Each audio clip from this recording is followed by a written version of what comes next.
Bonsoir à tous, édition spéciale ce soir. Notre local du Var a souhaité braquer ses caméras sur l'une des 3 îles d'Or, Porquerolles, qui avec les vacances scolaires va retrouver une certaine activité. Dans quelques jours donc fini l'isolement pour les Iliens. D'ailleurs, comment vivent-ils l'insularité? Reportage. Cartable sur le dos, ces élèves s'apprêtent à rentrer de l'école en bateau. Direction l'île de Porquerolles, chaque jour ils sont une dizaine à faire la traversée aller-retour pour rejoindre leur collège et lycée. Le matin on se lève tôt et moi j'aime pas trop me lever tôt. Mais après en vrai ça va parce qu'il y a la mer, c'est joli et ça va, c'est quand même pas horrible. Le bateau, un moyen de transport comme un autre pour ces jeunes filles. On a l'habitude, donc pour nous c'est comme si ceux d'en face ils prenaient le bus et tout ça. Ça change rien, on rentre, après on a directement les devoirs, donc en fait avec le bateau on se déconnecte un peu des cours mais sans plus. Après une vingtaine de minutes, retour à l'insularité, les parents de Carmen se sont installés à Porquerolles il y a 5 ans, un changement de vie qu'ils ne regrettent pas. On est moins stressés, je pense, que les gens qui habitent en ville. Après l'été, avec l'afflux de vacanciers et de touristes, la vie change aussi beaucoup pour nous.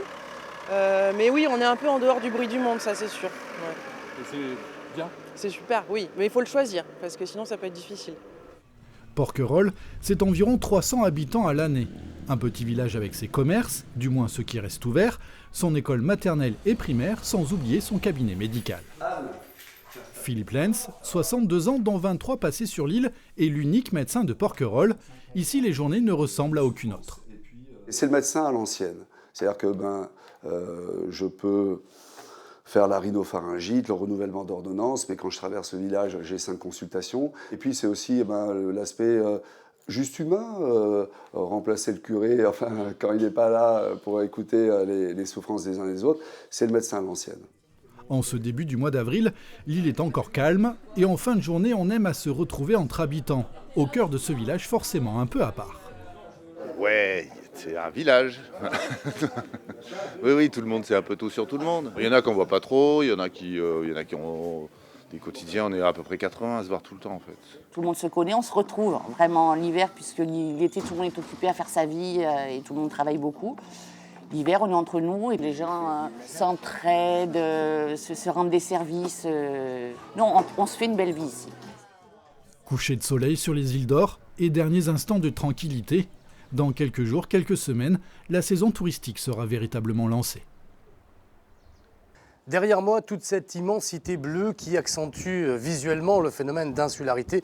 Nous sommes dans le fort Sainte-Agathe. À mes côtés, Marc Duncombe, vous êtes le directeur du parc national de Porquerolles. Bonsoir. Bonsoir. Vous avez mis en place une régulation de la fréquentation touristique depuis 2 ans. Quel bilan vous en tirez? Le bilan donc est très positif. On s'est réunis donc avec les bateliers, les compagnies maritimes qui desservent les îles.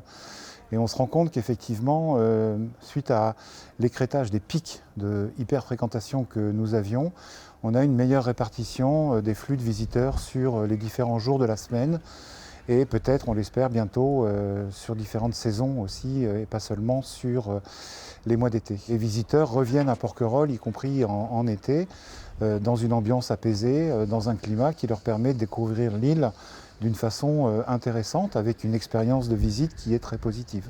Concernant les bateaux de plaisance, vous avez mis en place des zones de mouillage spécifiques à Porquerolles pour préserver l'environnement. Y en aura-t-il sur Porquerolles bientôt? On envisage un système qui va être assez différent, avec la possibilité pour les bateaux de continuer à venir sur les zones sableuses comme avant, mais sur les herbiers de Posidonie, qu'il n'y ait plus aucun ancrage et que on est aménagé effectivement des bouées qui permettent aux plaisanciers de s'amarrer aux bouées. Il n'y aura pas de limitation du nombre de plaisanciers pour l'instant? Ce n'est pas du tout l'objectif. L'objectif sur la plaisance, l'objectif est bien de protéger cette Posidonie. Si on fait le calcul simplement des bateaux qui viennent ici, rien que sur l'herbier de Posidonie, on a 100 000 mètres de chaînes chaque été qui sont posés sur l'herbier de Posidonie. On a des phénomènes où les chaînes ceinturent des touffes d'herbier de Posidonie et peuvent à ce moment-là l'arracher.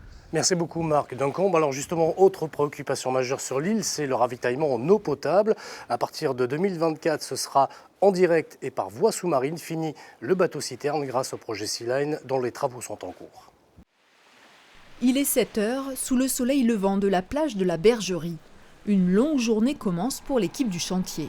Objectif, raccorder 400 mètres de conduite à celles déjà déposées au large des côtes. Première étape, souder 2 tronçons de 200 mètres chacun.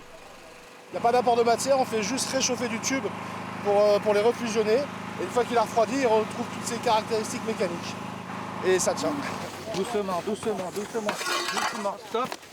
Arrête de tirer là. Avant la mise à l'eau complète, dernière vérification de résistance. À l'autre extrémité de la conduite, une pompe embarquée envoie de l'eau de mer, un test sous pression. On va fermer la vanne et on va faire monter la pression jusqu'à 16 bars. Et on va maintenir la pression une vingtaine de minutes pour valider le tronçon. C'est un chantier exceptionnel de par sa longueur. On a 5300 mètres de canalisation à poser entre Porquerolles et la Tour Fondue. Le nouveau tronçon est tiré au large. À quelques centaines de mètres de là, les scaphandriers embarquent. Est-ce que tu pourrais venir nous récupérer? Comme ça, on va pouvoir se positionner au niveau de la connexion. Affirmatif, j'arrive. La deuxième partie de l'opération peut démarrer. On a 2 plongeurs à l'eau qui s'occupent de couler la conduite, de la raccorder avec la précédente et de la sécuriser temporairement avec du cordage au fond.